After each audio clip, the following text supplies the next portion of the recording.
Jaksen calon kuat latih Sriwijaya FC, manajemen godok 3 nama pasca pecat Jafri Sastra. Dahaga kemenangan di 4 laga terakhir, manajemen Sriwijaya FC memutuskan memecat pelatih Jafri Sastra. Kini ada 3 nama yakni Widido Ceputro, Jaksen F. Tiago dan Miftahudin Mukson. Nama Jaksen masuk radar Sriwijaya FC karena disuaki fans dan supporter Laskar Wong Kito. Diketahui, langkah cepat dilakukan manajemen Sriwijaya FC untuk mengangkat tim asal Sumsel ini dari dasar klasemen Liga 2 2024. Manajer Sriwijaya FC Aji Syahrial Bastari merasa Jafri Sastra kesulitan membangkitkan Sriwijaya. Tim peraih double winner itu berada di peringkat 9 dengan perolehan 2 poin dari 4 laga yang dilakoni. 2 kali kalah di laga awal dan 2 kali bermain seri di laga kandang. Puncaknya, saat Sriwijaya FC kalah dari tuan rumah Persiraja Banda Aceh Selasa tanggal 24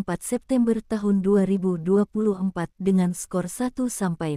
Atas desakan dari fans dan supporter, Jafri akhirnya dipecat. Kini ada 3 nama yang masuk radar Sriwijaya FC yakni Widodo Ceputro, mantan pelatih Madura United, pria kelahiran Cilacap tanggal 8 November ini masih menganggur, membawa Persita Tangerang promosi ke Liga I. Kemudian ada Miftahudin Mukson, kelahiran Jombang tanggal 6 Juli tahun 1973 dengan lisensi kepelatihan Pro Kontinental yang musim lalu memegang tim PSMS Medan. Lalu Jaksen Ferreira Tiago, kelahiran Rio de Janeiro, Brasil tanggal 28 Mei tahun 1968 dengan lisensi kepelatihan Pro Kontinental yang musim lalu menjabat manajer Akademi Borneo Youth, pelatih yang membawa Persipura juara Liga I. Selanjutnya Budiarjo Talib, pelatih kelahiran Makassar, Sulawesi Selatan pada tanggal 4 Juli tahun 1970 ini, pernah melatih Sriwijaya FC dan pernah membawa Persik Kediri promosi ke Liga 1. Manajer Sriwijaya FC Aji Syahrial Bastari harus melakukan perombakan tim. Ya, kita akan rombak, mau gak mau harus ada perubahan. Cukup sudah rasanya Sriwijaya FC telah melakoni 2 away 2 home tanpa hasil.